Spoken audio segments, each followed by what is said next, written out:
when the people perceive that the print media is reporting what they believe is correct, then they tend to read the print media and to follow news on the television.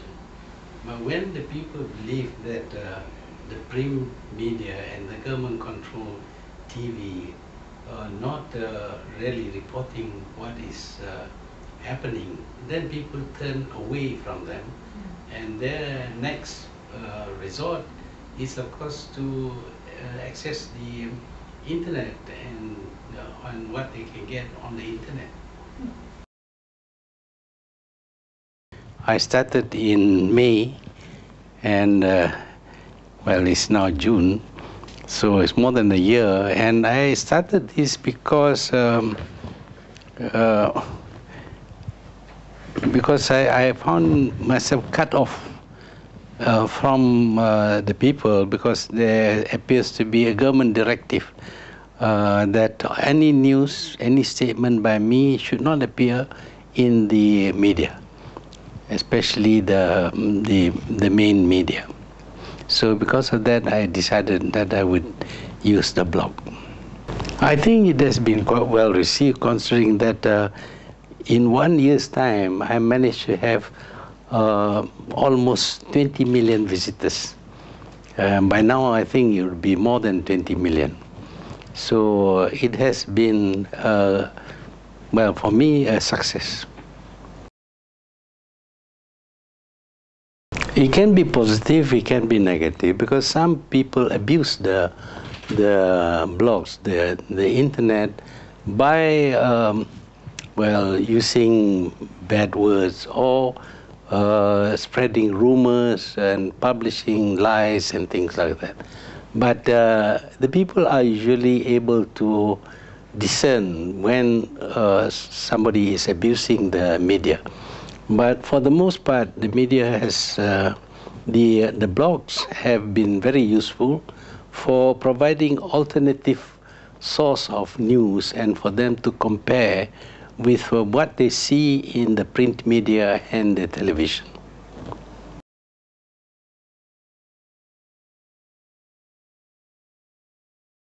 It has played a very significant role, especially, as I said, when the perception is that the government is controlling the media and not allowing certain views to be aired.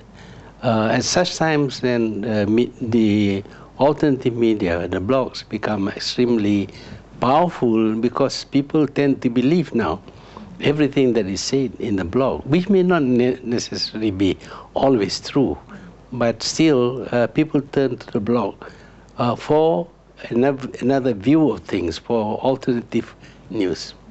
Well, my expectation was that more and more people would be able to use, would find reasons to use the computer, because we see the computer as playing a very big role in our lives. And it is important that people become familiar with the computer, and therefore the multimedia super corridor. And we have found that people take to the computer and the internet much more than we expected them to. And today they are using Facebook, they're using the blogs, they are reading all the information they need from the computer rather than going to the encyclopedia, for example. So this has played a great role in shaping even the thinking of the people.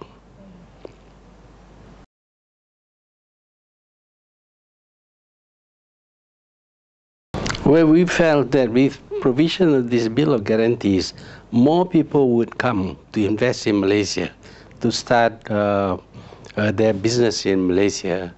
And we, of course, did not anticipate any abuses of the internet, for example. But of course, we found later that the internet is open to abuse also. But by that time, I think the Bill of Guarantees have been signed, and we cannot go back on our words.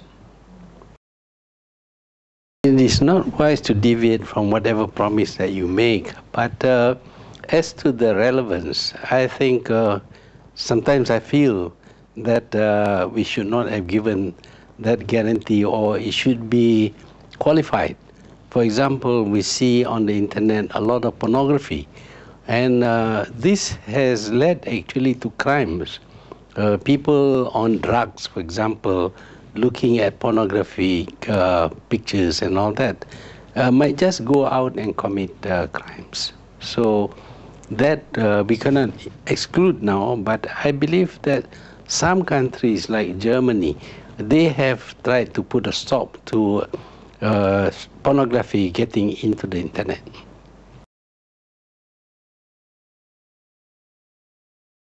You require a little bit of knowledge and comprehension about the power of the new media. If you don't understand it, it's difficult for you to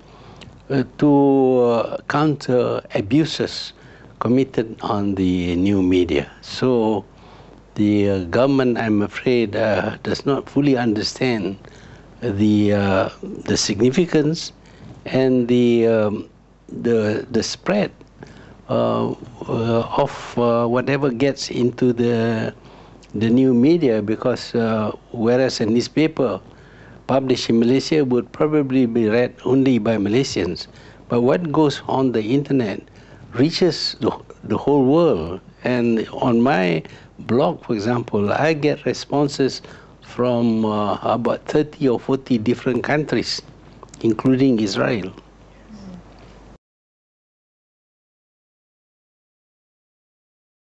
It is a good move, and it should have been done. But of course, you must be able to speak to the people through the media in a language that they will understand, and you must have the backing of the truth. If you tell something that the people cannot believe, then they will still find that you are not making use of the media properly.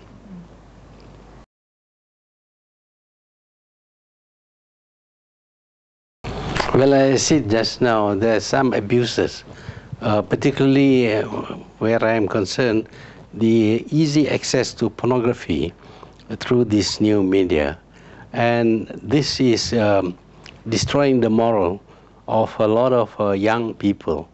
And I believe that it is connected with the increased rate, crime rate in many places, and in Malaysia also, because imagine a young person looking at pornography. He will get excited, and he will do things which otherwise he would not do. And if somebody is on drugs, it is even worse. We think that many crimes are related both to drugs and pornography.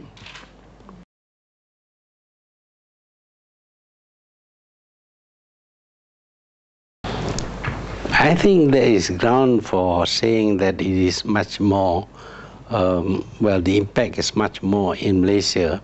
I wouldn't be able to compare it with Australia. It is because of the perception of the people that the newspapers and the other media are not providing the correct information. They see things are going wrong, and yet they are told that everything is fine.